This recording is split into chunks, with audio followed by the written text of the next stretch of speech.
dia dapat, nikmat sudah dia dapat. Jadi kita buat ibadat. Sudah tentu akhlak dia. Kita kat Mekah, hati kita bersih tu kan. Mak-bapak kita pada tempat yang sewajarnya. Hutang puasa kita. Tuan-tuan dan puan yang dirahmati dan dikasihi Allah Subhanahu wa taala.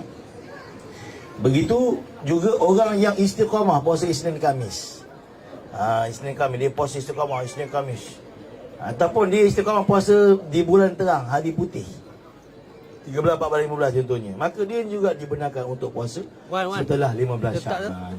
Tak bawah atas. Moga Allah Subhanahu wa taala menerima kita tuan-tuan dan bagi taufik pada kita. Kalau tak mampu nak puasa sebulan Syaban, maka puasalah walaupun satu hari dalam bulan Syaban. Ambil barakah. Rejab puasa sehari, Syaban ambil dah puasa sehari. Tolak ke depan, boleh? Supaya paling kurang kita dapatlah amal. Hadis Nabi itu Nabi puasa dalam bulan Syaban. Pepatah Arab kata ustaz, la tatruk kulluhu wa la yadruk julluhu.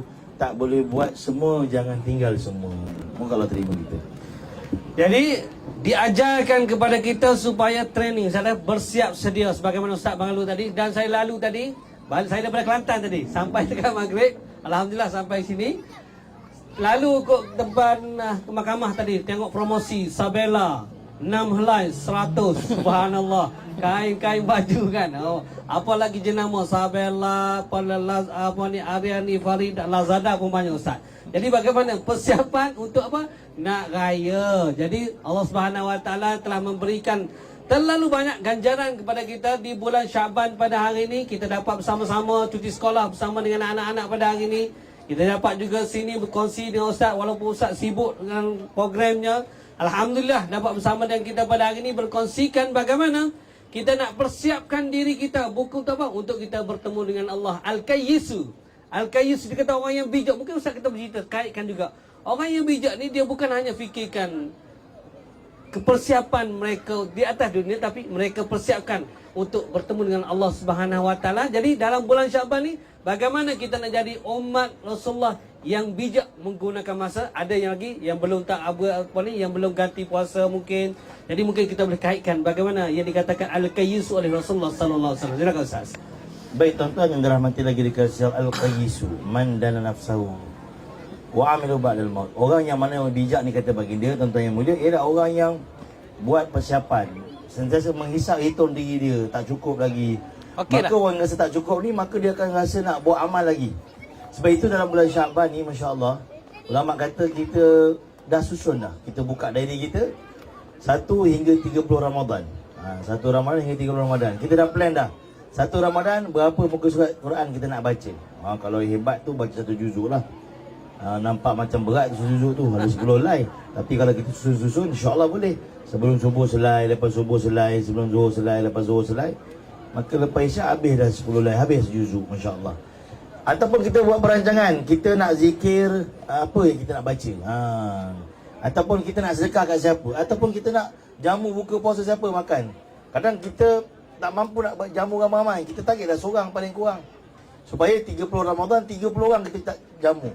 Kerana orang yang menjamu buka puasa, dia akan dapat pahala orang yang dijamu tu tanpa mengurangkan pahala orang tu, dan Allah ampunkan dosa-dosa dia. Allahu akbar. Jadi kita kena ada planning. Siapa yang kita nak jamu makan, masya-Allah.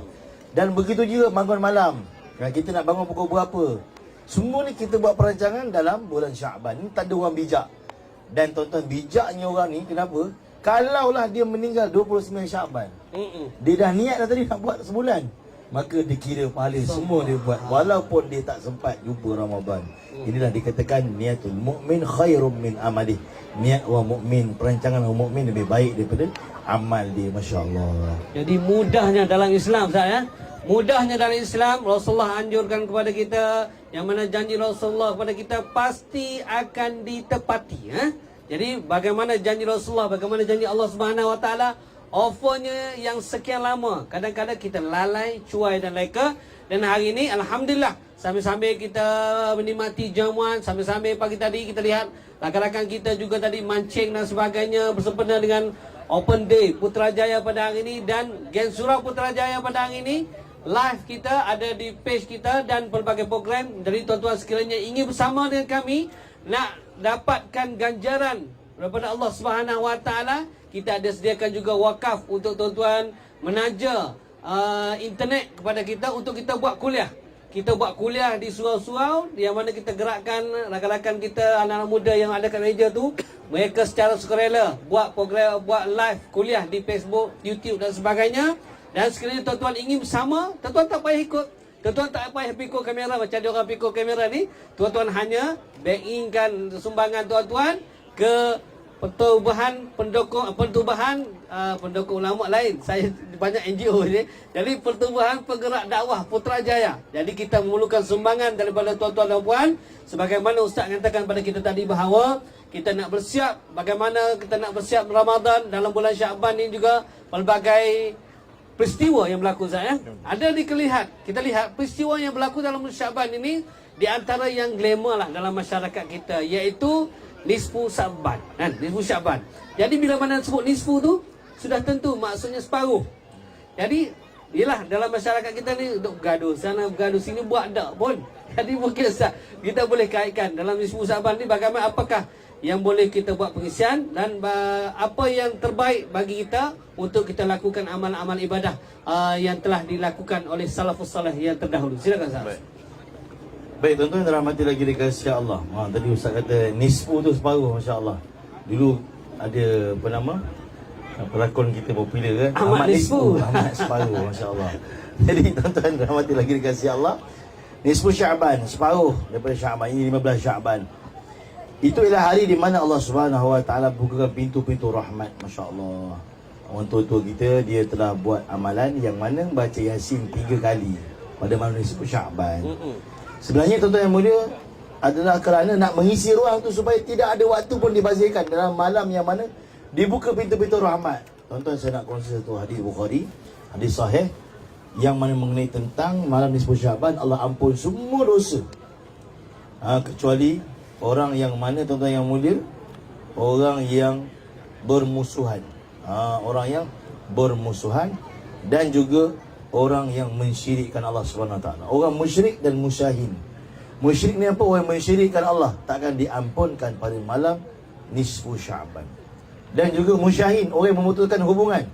Bergaduh dengan adik-beradik tak selesai bagi harta pusaka, bergaduh dengan jiran sebab bela kucing, ni tak selesai, maka kita maafkan. Sebab tu Nabi ajar sebelum tidur kita untuk memaafkan.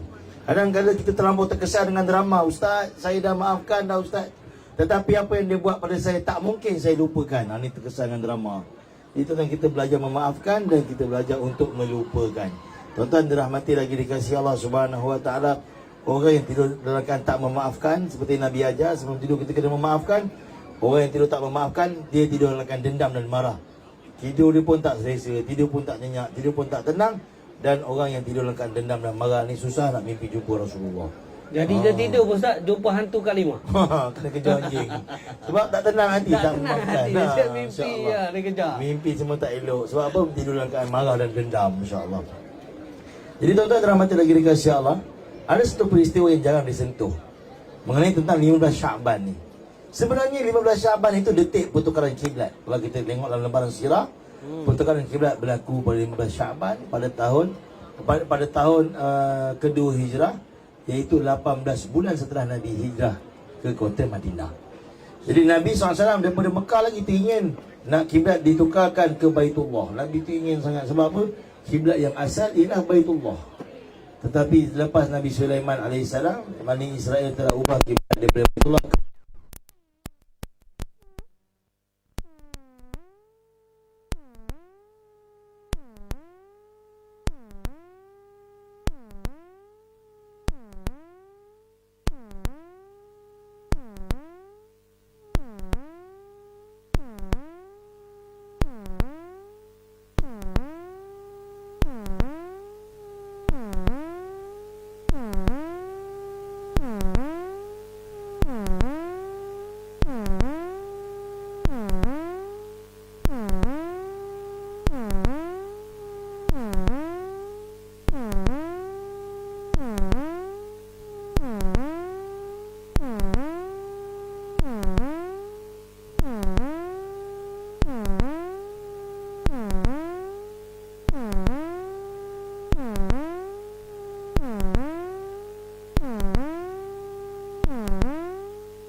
sempat tapi tak sempat solat tak guna. Jadi kehidupan kita pada hari ini, yang mana kita kalau boleh ambillah ruangan masa yang Allah anugerahkan kepada kita hari ini, banyakkan solat.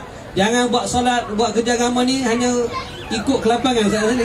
Jadi kita kena lapangkan untuk agama. Begitu juga dengan solat. Kalau boleh kita kena buat overtime. Jangan buat sometime. Kadang-kadang buat time buat solat hajat, anak nak puasa.